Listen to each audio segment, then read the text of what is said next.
So my name is Andres Burgos. I am, let's see, 1 second.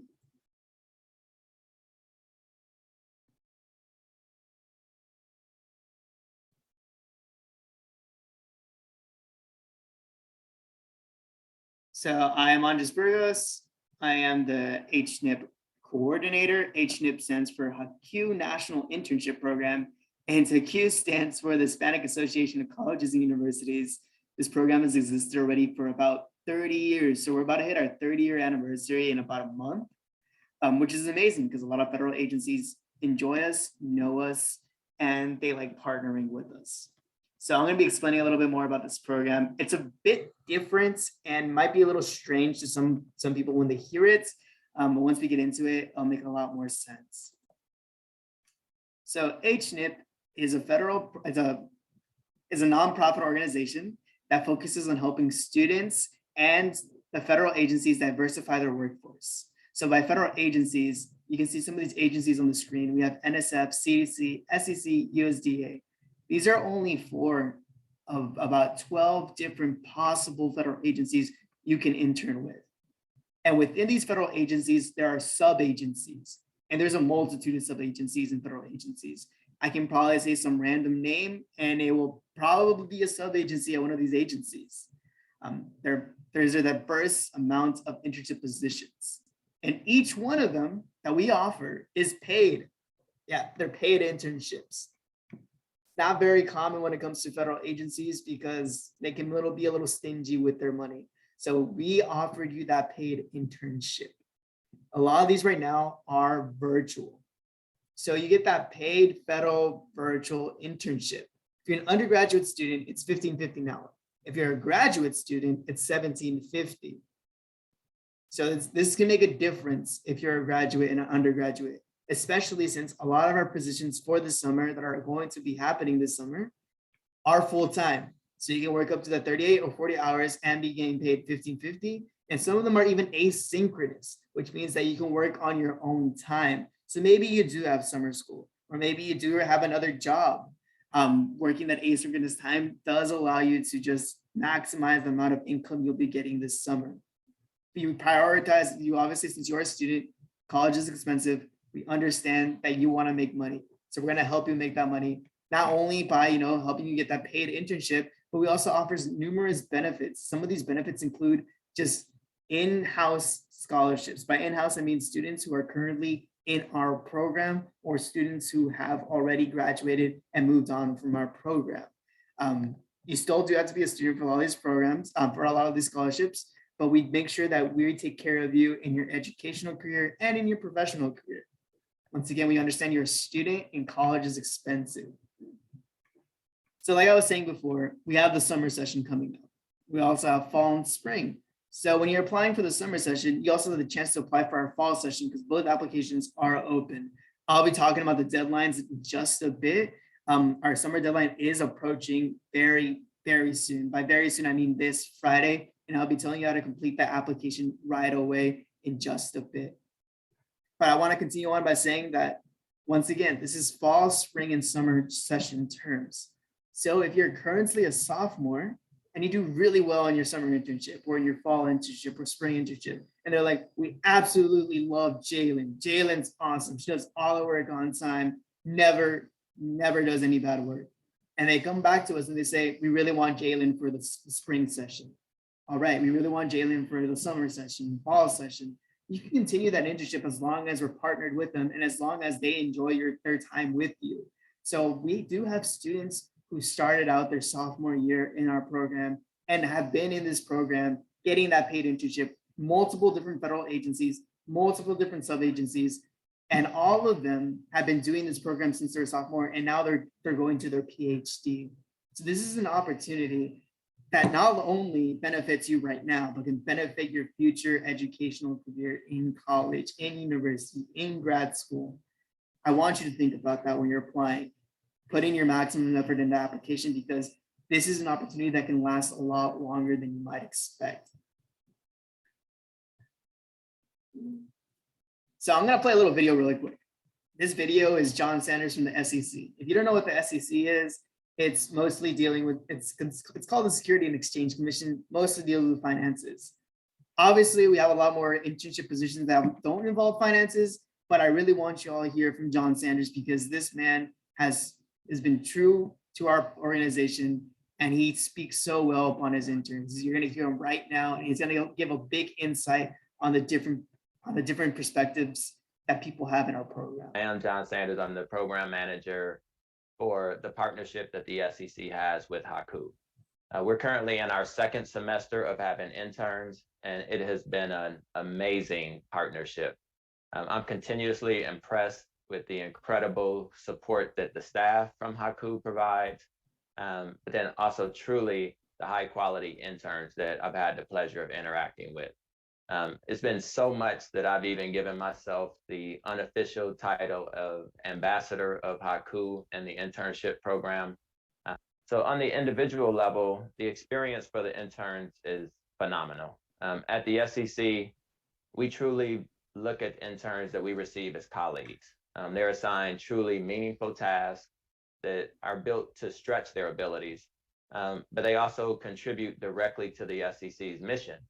And our mission is protecting investors, maintaining fair and efficient markets, as well as facilitating capital formation, or typically that's referred to as helping companies grow. And we expect our interns to make meaningful contributions while they're here with us. We value your opinions and your perspectives. Recently, I became aware of a story where an intern said that this experience was not at all what he expected. And he said it in a very positive way, but it was walking into it thinking that they were just going to do very simple tasks or things that, we didn't want to do at the SEC, making copies or just filing some paperwork. And, that's what he kind of thought he was getting into. And then he was thrown right into the mix of really contributing and being a key member of our team. So it was a welcome experience. We're not looking for anybody to do little basic jobs that we don't want to do. We want to encourage and help you grow. So as you can hear from John Sanders, this is just from one agency. And surprisingly enough, there is someone with this perspective, this ideal, and I've said the same exact things in every single agency.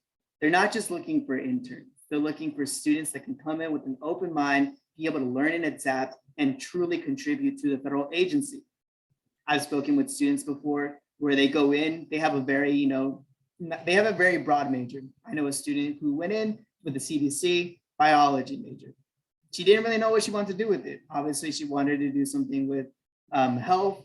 She was thinking about going into a career and being a doctor. She didn't know what type of doctor. But when she interned with herself in the CDC, and she learned a lot about epidemiology, which is specifically the study of epidemics, currently what we're currently in, she quickly learned that that's what she was interested in.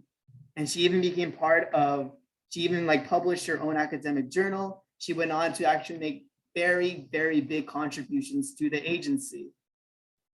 You might not even be thinking, I'm not that well studied in my own study. I'm still new. I'm still a sophomore or a junior. I'm not taking any graduate classes. I'm an undergrad. They're going to help you out. They want to help you out. Like John Sanders says, SEC is a very new partnership for HACU with our internship program, but everyone is motivated there to make sure to be their best mentor self. A lot of them have never had a mentee. A lot of them have never had an intern, which you might think is bad, but it's actually really good in our case because they're well studied in their field and they have the enthusiasm and energy to go out and make sure that you learn more about their field as well. And so I'm going to call your interest a little bit and you're wondering, what makes me eligible? Well, even though we are called the Hispanic Association of Colleges and Universities, there is no need for Hispanic heritage. That is not a requirement. We accept all backgrounds. We want to diversify their federal agency, not only in a student's background culturally, but also in their majors. So we accept all majors. Do not feel as if your major is too niche. There are many internship positions that everyone is looking for. So I have had some agencies come and tell me, I want a student who studies history with an emphasis in the history of the Balkans. And I'm like, all right, guess I gotta find someone with that type of emphasis in it. We have students, agencies asking for anthropology, entomology, botany. There's positions for almost every single student. So don't let that discourage you if you're applying, or don't let that discourage you to even think, not even consider applying. Please apply, because you never know what type of internship you can be getting with which federal agency. There are a few set requirements that we do ask for, though, and the federal agencies also ask for. And one of them is that you do have to be degree seeking. So that means that you have to be seeking an associate's, bachelor's, master's, JD, or PhD. If you're a recent graduate, there are positions for you, but I will say that there's less. By less, I mean you go from the possibility of over 200 internship positions to about like 30. 30 is still a large amount of internship positions, so please do not let that discourage you. Please still apply. Another requirement is that you do have to at least complete your first year. So if you currently are a freshman or in your first year in studying at university, so this does not count. Maybe you're a freshman who came in with enough credits for a sophomore. So we're just counting your first year in your institution. But you will have completed your first academic year by the summer. You do fulfill this requirement. So if you want to apply for their summer positions, you do fulfill this requirement if you're a first year, and you'll be a rising second year by the time summer comes around. Another major requirement is that you do have to be a U.S. citizenship. You have U.S. citizenship for some of our positions. This isn't an HACU thing. This is something with our federal agencies, because sometimes you'll be dealing with very sensitive data, and they just want to make sure that all that information is kept secretive. So sometimes these security clearances can vary from agency to agency, from sub-agency to sub-agency, position to position. So we do require students mostly to be having that U.S. citizenship. If you do not have a U.S. citizenship, that is okay, because we also do have some positions less than the normal amount for you. By less, I still mean about like 30, 40 positions compared to 200 positions. 30 to 40 is still a lot of positions. So don't let that discourage you as well. There are still positions for you from a variety of majors. Do not let that discourage you. So our application is pretty straightforward. I want to mention the major thing on this page is that our deadline is Friday. And we understand that some of you may be coming back from spring break. We understand that some of these documents take a while, because sometimes, the registrar office is packed, especially I know at the beginning of coming back from a break, a lot of students are coming back and saying like, oh, I need to go deal with my financial needs. So there's a big line at the registrar's office or student services. So we are letting you substitute some of these documents for the meantime. And make sure that you hear that, for the meantime. So there are 3 documents that we do require you to upload in your application. One of them being a letter of recommendation. We do know that sometimes professors take a very long time to get the letter of recommendation. So we are letting you just upload a placeholder saying, I will be getting my letter of recommendation as soon as possible. And then once you get it, feel free to email us, and I'll be typing the email in at the end. Second off, the second document you'll need to upload when you're completing the application is an official transcript. Once again, we understand official transcripts can take a while to get. So for right in the meantime, before you get that official transcript, and because the deadline is coming up, please upload your unofficial transcript. With your unofficial transcript, we can send your application to the federal agency, and that can get you the interview to try to get that internship. But if you do not upload an unofficial transcript, I sadly cannot send your application to any federal agency. Lastly, the last thing you need for your documentations to upload is an enrollment verification. This is something that's probably new to a lot of you. A lot of places don't ask for this, but you can go up to your student services or registrar's office and you can ask, hey, can I have an enrollment verification? And they'll know exactly what you're talking about.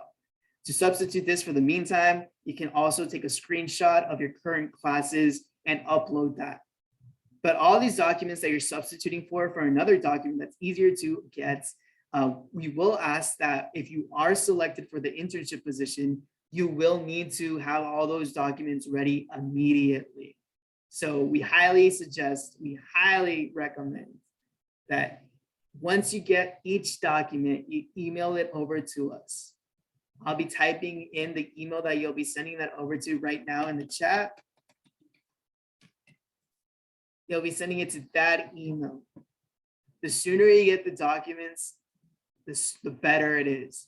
Because if you are selected for that internship position and you don't have those documents, I'm gonna have to sadly tell the federal agencies, sorry, the student is not eligible right now for this position.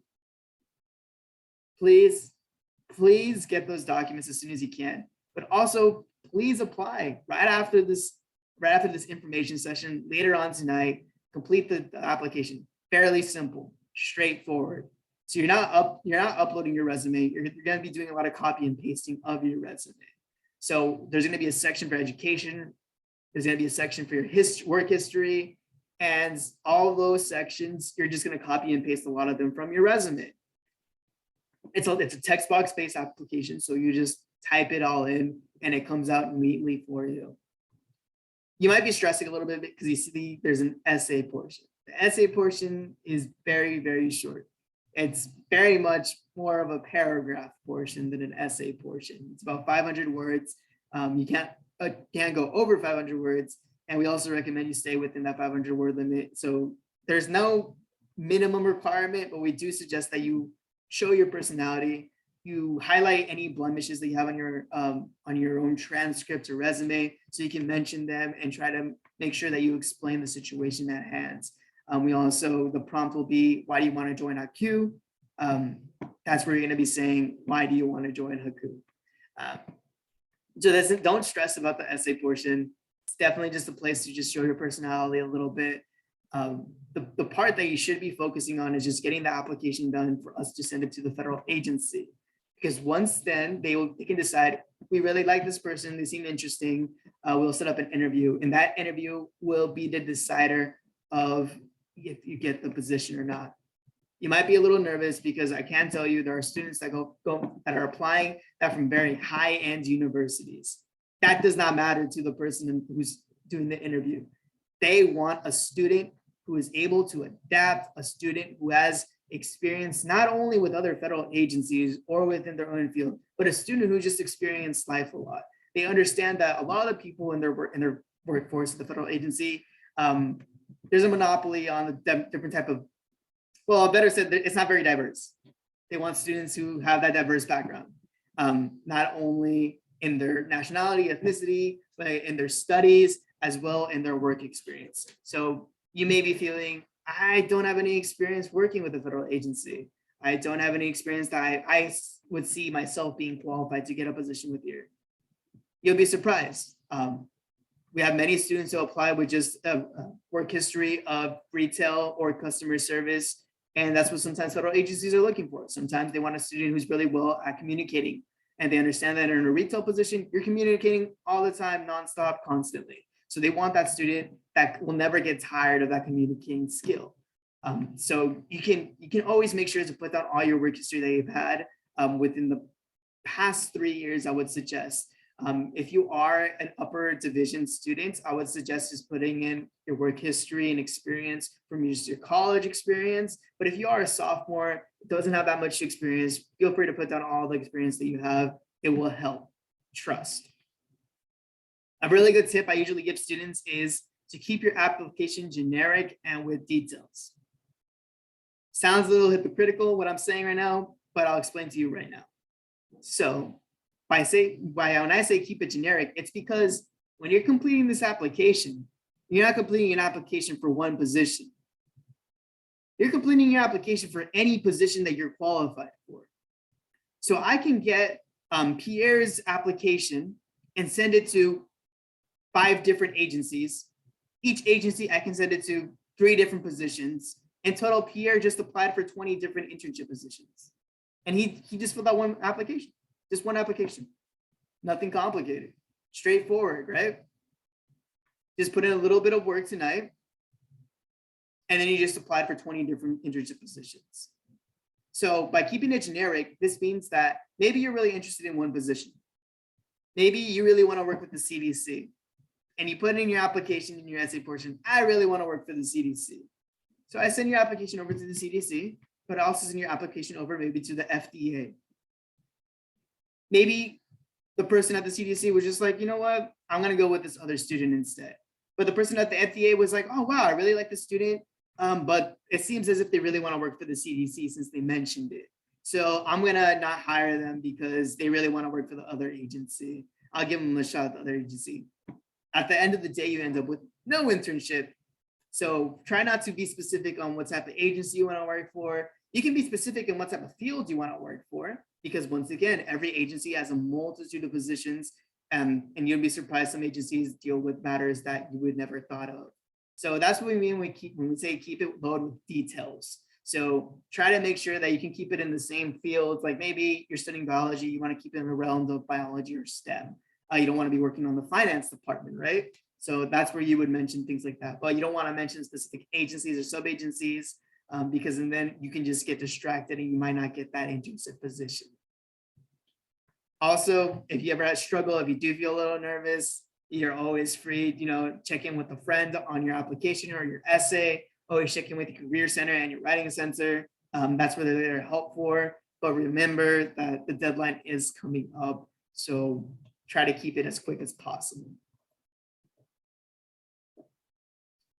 Here's another opportunity that HACU specifically deals with. I don't know much information about the corporate HNIP, and by corporate HNIP, I mean they do everything that the federal side, normal HNIP does, but with different corporations. You can see on the slide right there that there's a link, fairly simple, www.hacu.net/CHNIP. This deals with corporations. This is summer session only at students at HSIs only, which you guys currently do attend an HSI, an Hispanic Serving Institution. There's no security clearance needed. I do know that there's less positions and it's been open since the fall. So I highly recommend that you complete our summer application first and then you go look into this one after, because I'm not sure how many positions are currently available. It's something I don't really deal with this side of HNIP. I deal with the federal side, and I highly recommend filling out the federal side first and then looking into this one after. I also want to mention a few other opportunities that you can have that aren't just with HNIP. So we have the NHMA Hispanic Leadership Development Fellowship Program, which is specifically for graduate students who have studied public health.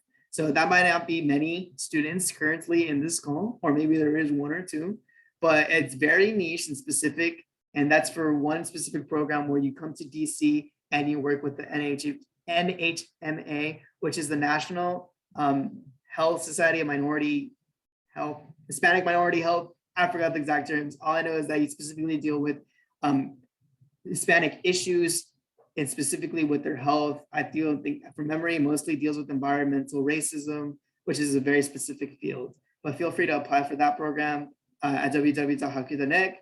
We also have scholarships for students in general. I do know that we just opened up one scholarship for students. I do know for most of them as well, you do have to be attending an HSI, which all of you are attending an HSI currently. So feel free to look into the scholarship opportunities. We highly recommend everyone for it to apply. Last time I checked on Friday when we opened it, there was already 5 applicants. So apply because that means there's a higher chance for you to get that internship position. We also hold summits and conferences. A lot of them are virtual and in person, but during those summits and conferences, you have the ability to learn about different opportunities, not only with HACU, but with other programs across the United States. I do know that we have a summit coming up about loan forgiveness, where students can specifically ask the head of the Department of Education more about loan forgiveness. So this is an opportunity that not many students get, but all of you can be getting that opportunity. So at the end of the day, I really highly recommend everyone in this call to apply for our program.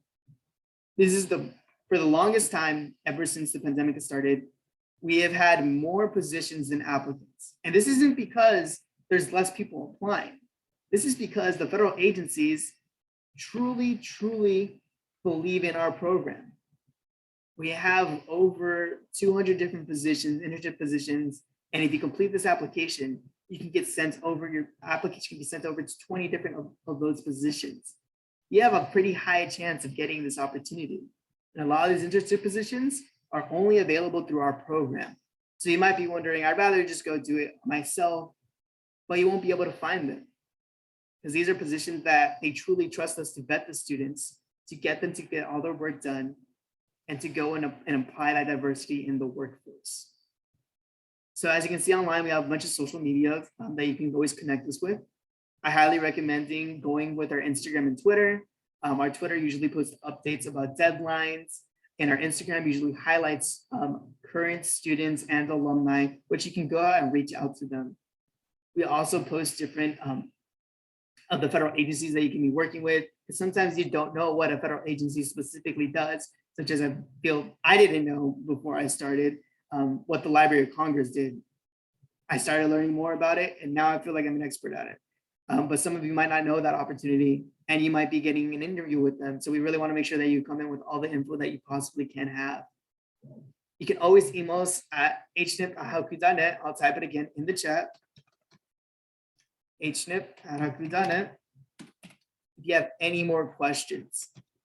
And if you're probably wondering, where is the application? Well, you can always find the application at www.net/HNIP. Right there, you can see a lot of our available positions, as well as find the different federal agencies you can be interning at. Also, you can also find the application there as well. So you can find all three things by just clicking at www.hacu.net. I clearly missed the W, but you get the point. www.hacu.net. If you have any further questions, I am happy to answer them right now in the call.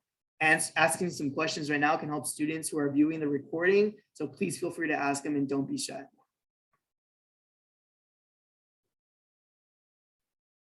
You can either type it in the chat or unmute. Yeah, Priscilla, do you have a question? Yeah, so you said that these positions are available for the summer and spring of next year? So they're available summer, fall, and spring. So our summer applications are closing on Friday, but you are able to substitute a lot of those documents that are hard to get with some other documentation. Like I said, the main one is definitely, instead of an official transcript, you can upload your unofficial transcript. But if you are picked for that interested position, we will ask for that official transcript. So we were making this easier for all of you, because like I said, we have had the most positions available in a long, long time. And we have a lot of applicants, but not enough to fill in all those positions. So this is the highest chance you have to get an internship position that is paid, that is virtual, with a federal agency. This is your best shot. This is the time to apply. Does anyone have any other questions? I have a question. Hello, everyone. My name's Pierre. I just want to know if there's any GPA requirement or anything for the application. So you might see on our website that it says a 3.0. And that's because most federal agencies ask for a 3.0. But there are some positions that don't have a GPA requirement at all. So there definitely are positions that don't ask for a GPA requirement, but there are definitely a lot that also ask for at least a 3.0 minimum, or a student who can just have a very good explanation of why they don't have a 3.0. Because I know life happens, you're a student, sometimes it's hard to keep up with your grades and catching up, and they understand that. Okay, perfect. Thank you so much. Does anyone have any more questions? Oh, yes, sorry, I had a question. So you sent us in the beginning, you said get documents to that email if we put a placeholder for it. Mm-hmm. Yeah, so if you don't have those documents at hand right now, please send them at hnip@hacu.net. From there, I can upload your documents directly into your application. Okay, thank you. Does anyone have any more questions? Oh, sorry, one more, but the same thing. How long do we have until after the application is due to get those documents in? That fully depends on how long it takes the federal agency to decide who they want to interview. And after that interview, who they decide who they want to select for their internship position. That's why I recommend for you to get it immediately. The sooner, the better. Thank you.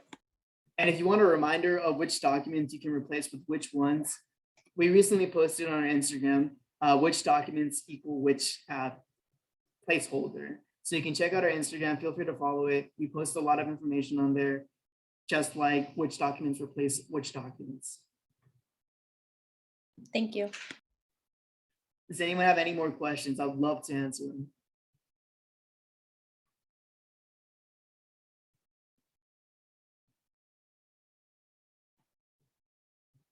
Well, if no one has any more questions, please remember, if you do have questions when you're completing your application or after you send your application, you just have a random thought that comes to your mind, please feel free to email us at hnip@hacu.net.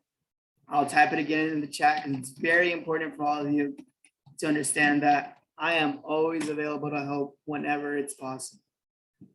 If you have any questions, remember, send them over. You can also call that number that's on the screen. I highly suggest just emailing, specifically because I'm in a lot of Zoom calls, constantly in Zoom calls. So it'll be a lot easier if you just email me. If you do want to get a call, feel free to email that email explaining your question and saying, I would love to receive a call instead. I am more than happy to give you a call. But besides that, if no one has any